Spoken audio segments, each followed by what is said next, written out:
Welcome, all of you guys. Today I will discuss the Anglo-Saxon or Old English period.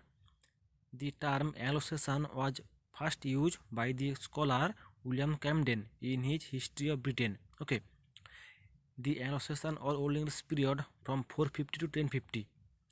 The first poetry. The first poetry is which is the first poetry? The first poetry is Beowulf. Beowulf is the earliest and the greatest epic or heroic poem. Here is the story of Beowulf, the earliest and the greatest epic or heroic poem in our literature.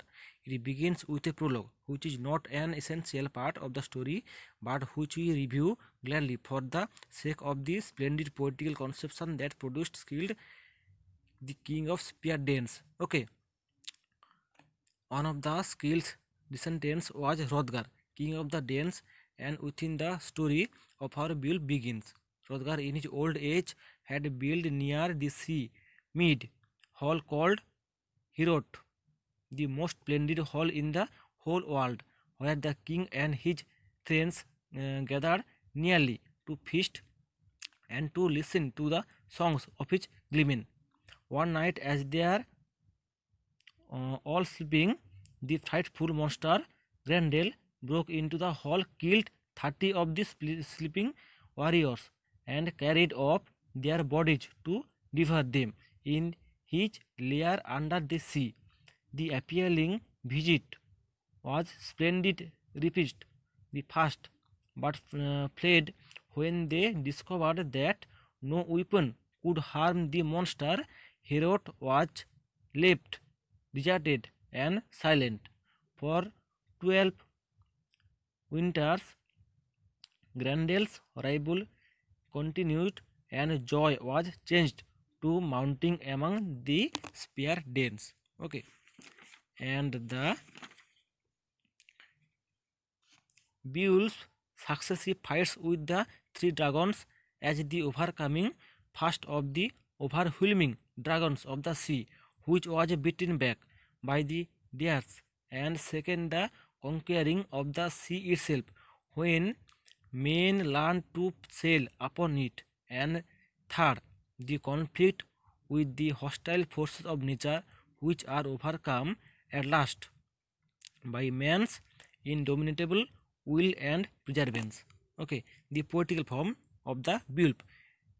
No rhyme was used, but a musical effect was produced by giving each half line two strongly accented syllables. Okay, the second poem. The second poem is White Sweet. Okay, the White Sweet.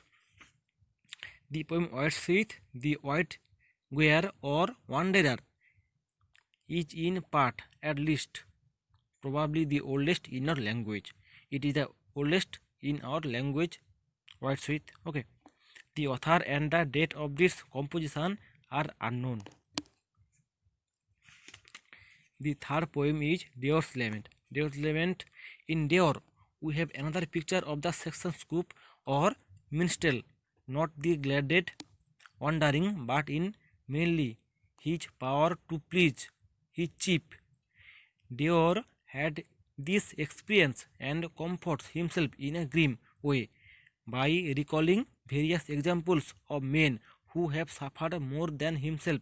The poem is arranged in strophes, each one telling of some affected hero and ending with the same remain. His sorrow pass away, so will mine. There is much more than White Sweat. The Seafarer. The last poem is The Seafarer. The Seafarer, the wonderful poem of the Seafarer, seems to be two distinct parts. The first shows the hardships of ocean life, and the second shows the part is an allegory in which the troubles of seamen are symbol of the troubles of his life, and the call of the ocean is the call in the soul to be up and away to its true home with God. Okay. In this literature, the period falls into, in this period means the Anglo-Saxon period means falls into two divisions, the pagan and the Christian. Through the saga did not originated with the Anglo-Saxons. Their versions of it is the oldest that has come down to us. The chief significance of these wonders fragments lies in the evidence they afford that our ancestors were familiar with the legends and poetry of other Germanic people. Okay, guys, in this period and the end of the Anglo-Saxon poetry. Okay, if you like this page, you can subscribe my channel to get more videos. Okay, thank you.